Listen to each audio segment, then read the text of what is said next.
भ्रष्टाचार के पैसे को और इस मनी लॉन्डरिंग के पैसे को देश के गरीबों में बांटने का।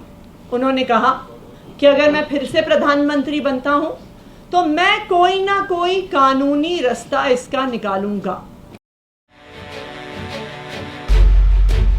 बहुत जनों ने बोला उन लोगों का डीए अटक गया। बहुत जनों ने बोला स्कूल में भर्ती कराने के लिए लाखों का पैसा चाहिए। बहुत जनों ने बोला हमको बोला था कि घर देंगे, नहीं दिया। तो क्या बोले इसको? अमृता जी, मैं आपको एक बात बताता हूँ।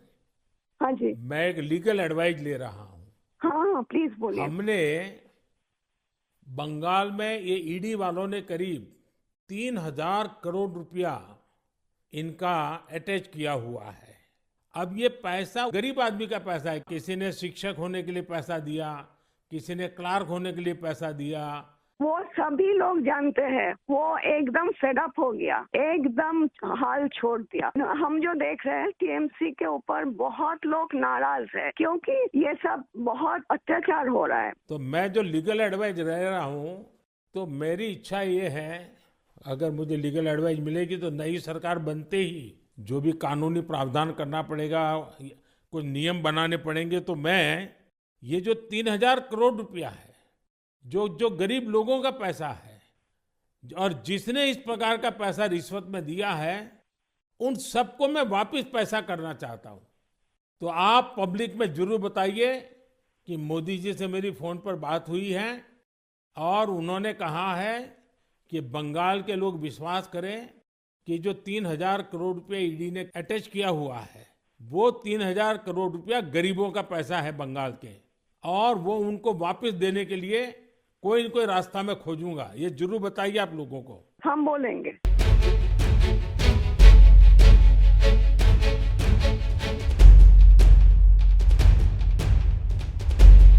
जी से कहना चाहती हूं,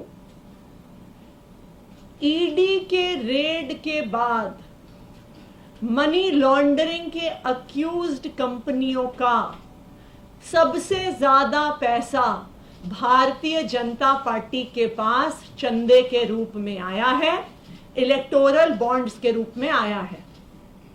जो पैसा ईडी के पास आया है उसको तो देश की जनता में बांटने के लिए आपको कोई कानून बनाना पड़ेगा, लेकिन इन सारे आरोपियों का, ये सारे मनी लॉन्डर्ड पैसे का सबसे बड़ा फायदा, इसकी सबसे बड़ी बेनिफिशियरी भारतीय जनता पार्टी रही है।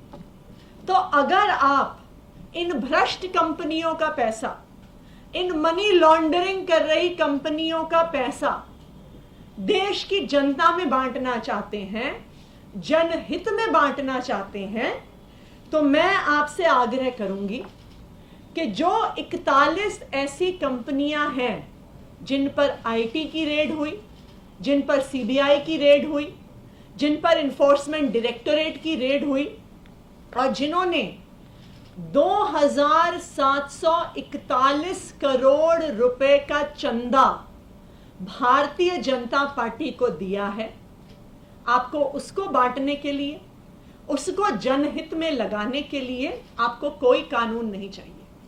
तो मैं उनसे आग्रह करूंगी, मैं भारतीय जनता पार्टी से आग्रह करूंगी कि वो आज आकर पब्लिक में ये घोषणा करें कि 2,741 करोड़ रुपए जो हमें ऐसी कंपनियों से मिले हैं जिन पर ईडी सीबीआई की रेड हुई है, उसको हम प्रचार में खर्च नहीं करेंगे, उसको हम चुनाव में खर्च नहीं करेंगे, उसको हम देश की जनता में बांटेंगे, हम किसी चैरिटी में देंगे, हम स्कूल बनाने के लिए, अस्पताल बनाने के लिए गरीबों को देंगे।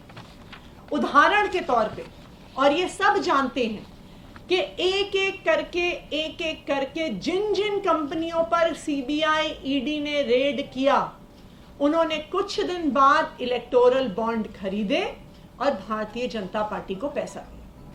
सबसे पहले और सबसे नामी शराब कारोबारी शरत चंद्र रेड्डी, जिनको 10 नवंबर को ईडी ने गिरफ्तार किया और उनकी गिरफ्तारी के कुछ ही दिनों के अंदर अंदर शराब कारोबारी शरद रेड्डी ने 55 करोड़ रुपए का चंदा भारतीय जनता पार्टी को दिया। तो ये तो भ्रष्टाचार का पैसा हुआ।